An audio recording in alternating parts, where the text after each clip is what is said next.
welcome to the deep dive. Today, our mission is pretty straightforward, but really essential. Mhm. We've got some source materials here, technical notes for BTEC Level 3 computing, and a formal spec. Yep. And the goal is simple.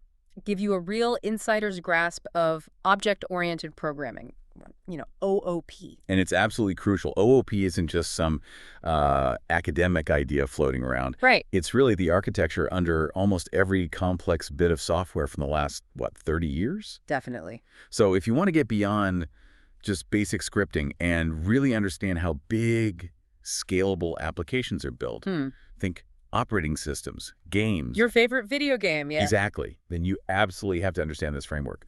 So we're going to dig into its 2 core structural bits and the 5 key the pillars, really, that make it tick. Okay, so let's start with the basics, straight from the notes. OOP, it's a programming paradigm based on objects. Right. And these objects hold both the data and the code to work on that data. It totally flips how you think about design, doesn't it? It really does. Moves away from just a list of functions and puts the focus squarely on the data itself and the things, the entities that manage it. That is the absolute key shift. You stop asking, what steps do I take? And start asking, what things do I need to model? Ah, okay. It's all about creating these digital versions of real-world items, like a bank account, maybe a piece in a chess game, or even a sensor reading. Right. Each one has its own characteristics, its data, and also the ability to do things, its actions. So our job today, break down that structure, clarify those 5 kind of complex-sounding pillars, and see where OOP actually gets used. Game development, web apps, enterprise stuff. All of it. Okay, let's jump right into that structure then. Yeah. We said OP is about objects, but, well, you don't just pull objects out of nowhere, do you? There has to be some kind of template. Exactly right. You need 2 parts working together. The first part is the class. The class. Okay. Think of the class as the master blueprint. It's the definition, right? It doesn't exist physically, but it dictates the structure. It says what attributes that's the data will hold and what methods the behaviors or functions it can do.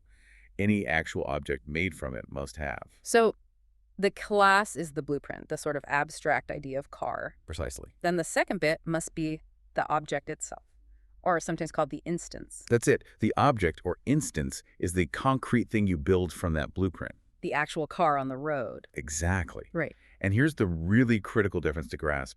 Each object holds its own unique data. Its own color, its own registration number. Right. But they share the behavior defined back in that class blueprint. The BTEC notes use that car example, and it really helps visualize it. You define the blueprint, class car. That class sets up the slots for data like brand and model, and it defines actions like start engine. Okay, so now you make the actual objects, you instantiate them. You provide the unique data for each one. Like my car, Toyota, Corolla. Yep. And maybe sports car, Ferrari, F40. 2 different cars. 2 distinct objects. Now, both of them share that start engine function because it's defined in the car class. Right. But because they hold unique data, Toyota, Ferrari, when you call that shared behavior, the result, the actual action is unique to that instance. It's not just a car starting. It's that specific Ferrari F40 roaring to life. Okay, so that class object structure is the first layer of organization. But, if I was just starting out programming, I might think, why not just copy and paste the start engine code every time I make a new kind of car? A common thought. This is where those pillars come in, isn't it? Because just having classes and objects isn't enough for really big projects. Absolutely not. You can build thousands of classes and objects, but it only works at scale if you have rules. Rules to manage complexity, stop repeating yourself, and handle security. Right. And these 5 features, the pillars of OBP, they are those rules. They solve those big architectural headaches. Okay, let's tackle the first one, the one that directly answers my copy-paste question. Inheritance. Yes. This lets one class, the child, automatically get all the features, attributes, and methods from another class, its parent. This is where you really see the power for scaling and efficiency. Inheritance builds a hierarchy. Like a family tree for code. Sort of, yeah. If you define a general bank account class, maybe with basic deposit and withdraw methods, you don't have to rewrite that basic logic when you create a more specific savings account or checking account. They just inherit it from the parent bank account. Ah, okay, so it's pulled down automatically. Automatically. And it's not just about reusing the code once. It's dynamic. If you find a bug or need to improve the deposit logic in the main bank account class, You fix it one place. and every child class that inherits it gets the fix instantly. Imagine the alternative finding and fixing that same logic in hundreds of slightly different account types. Inheritance avoids potentially thousands of lines of duplicated code and keeps everything consistent. That really clarifies the difference. Copy-pasting is static, a one-off. Inheritance is like a live link back to the original code. Exactly. Okay, let's move on to the pillars dealing with control and safety, encapsulation and data hiding. Right. These two are very closely related. They're really at the heart of how OOP organizes things differently. So encapsulation first. Encapsulation is basically bundling the data, attributes, and the methods that operate on that data together inside that single unit, the object. Okay. It then presents a clean, simple interface to the outside world. Like, here are the buttons you can press on this object. Yeah. But it hides all the internal complexity. So I can use the object's functions without needing to know all the messy details inside. Precisely. Think of a coffee machine object again. You just call it the brew coffee method. Right. You, as the user of the object, don't need the step-by-step breakdown of how it heats water, grinds beans, and pumps water. Right. All that complexity is encapsulated inside the machine object. Makes sense. Keep it simple on the outside. And data hiding builds on that. It restricts access to the stuff inside the object. Mm-hmm. Our sources mention private and protected attributes. What does that really mean for someone new to this? This is absolutely vital for security and reliability. Think of private or protected attributes like putting locks on the internal data of an object. Okay. It's a signal to the rest of the system. Hey, only the methods defined within this object's own class are allowed to directly see or change this specific piece of data. So nothing from outside can just reach in and mess with it. Correct. It prevents other parts of the program from accidentally, or maybe even maliciously, changing the object's internal state in unexpected ways. Take the bank account again. You want the balance attribute to be protected. Right. You don't want just any code changing the balance. Exactly. If you want to change the balance, you must use the official withdraw or deposit methods provided by the bank account class itself. You can't just directly write a new value into the balance attribute from outside. Okay, that makes perfect sense. It forces you to use the proper channels, the defined methods. Very controlled. Yeah, very. Next up, the one with the slightly intimidating name that often trips people up. Polymorphism and overloading. Ah, yes, polymorphism. Sounds complicated, but the core idea is actually many forms. Many forms. Yeah. Polymorphism is the ability for objects that belong to different classes, but maybe share a common parent class or interface, to respond to the exact same message or command, but in their own specific way. Okay, give me an example. Let's say you have a parent class called animal, and it defines a method called speak. Okay, animal speak. Now, you have child classes like dog and duck that inherit from animal. If you have a dog object and you tell it to speak... Which barks. Right. If you have a duck object and tell it to speak... It quacks. Exactly. Yeah. The command you send the method named speak is identical. But the system knows, based on the object's actual type, dog or duck, which specific version of speak to run. This makes your code incredibly flexible. You can treat different objects in a uniform way. Ah, so the system is smart enough to figure out the right action based on who received the command. That's clever. Now, what about the second part you mentioned, overloading? They often get talked about together, but they're not quite the same, are they? That's a really important distinction to make. You're right. They both relate to flexibility, but overloading is slightly different. How so? Overloading happens within a single class.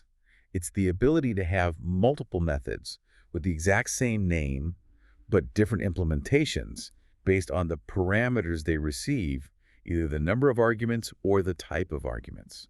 Okay, so same name, same class, but different inputs. Precisely. You might have, say, a print method in a class. One version of print takes a string of text as input and prints it to the console. Right. But you could have another method, also named print, in the same class, that takes an image file as input and displays the image. Same name, print. But the code inside behaves differently because the input is different. Okay, that distinction really helps. Polymorphism is about different objects responding to the same message differently. Overloading is about the same method name doing different things based on input within the same class. You got it. Right. And the fifth feature, finally, feels like it's really the main goal that the other four enable. Reusability. Reusability is definitely the big payoff, yeah. Yeah. When you structure your code using these principles, modular objects, controlled interfaces via encapsulation, hierarchies via inheritance, you achieve that holy grail. Write code once, use it many, many times. Right. Our source material mentioned its huge impact in big projects, Yeah. like the yearly FIFA games, or EAFC as it's called now. Yeah, how does that work there? Well, think about it. The core game engine, the code that handles player movement, ball physics, the basic rules of the match, Yeah. a lot of that fundamental logic can be built as reusable objects and classes. Ah, so they don't rewrite the how a player kicks code every single year. Hopefully not. They reuse that core tested component. They might tweak it or inherit from it to add new features to the new version, but the foundation is reused. This massively speeds up development. And presumably reduces bugs because you're reusing code that's already been tested and works. Exactly. You're building up a library of reliable building blocks that you can pull into future projects, not just new versions of the same game. Okay, fantastic. So we've got the structure, classes, and objects, and the 5 pillars supporting it. Inheritance, encapsulation, data hiding, polymorphism overloading, and reusability. So where does the learner, where do you actually bump into OOP in the wild? Is it just for giant companies building servers, or is it, well, everywhere? Oh, it's pretty much everywhere now. It underpins almost every major type of software. Yeah. Simply because it's the most effective way we've found to manage serious complexity. Okay. You see it massively in game development. Think about a complex 3D game world. Yeah. Every character you see, every weapon they carry, every item you pick up, every explosion effect, every tree. They're almost certainly represented as objects in the code. Each with its own data and behaviors. Precisely. It allows developers to manage the, frankly, chaotic state of a dynamic game world in a structured way. What about that stuff people use daily? Websites, apps on their computer? Absolutely fundamental there, too, for both web applications and GI applications, graphical user interface. Right. The windows and buttons we click on? Exactly. Yeah. Look at your screen right now. Every button, every text field you can type into, every window, every menu item. Chances are each one is modeled as an object behind the scenes. Makes sense. A button object would have data like its color and the text label. Yep, and methods like onClick that define what happens when you click it. And on the web? Like Yep. when I fill out a form online. Same idea. When you submit that form, the information you entered, maybe your user session details, the database interactions happening on the server, that's all often handled by passing around and manipulating objects representing things like customer, order, shopping cart. So it's not just for fancy graphics, it's for modeling business logic too. Absolutely, which leads directly into enterprise and mobile app development. Big companies need to model their complex operations digitally. Right. They don't just think in terms of raw database tables. Their software uses customer objects, invoice objects, product objects, inventory objects. The code structure mirrors the actual business process. Which must make the code easier to understand and work with over time. Hugely easier. It becomes more intuitive to read, maintain, and update because the code speaks the language of the business domain. So if we were to sum up the big advantages, the real payoff for adopting this whole OOP approach, number 1 seems to be much better organization of code. Definitely. Everything is neatly bundled into logical, self-contained units.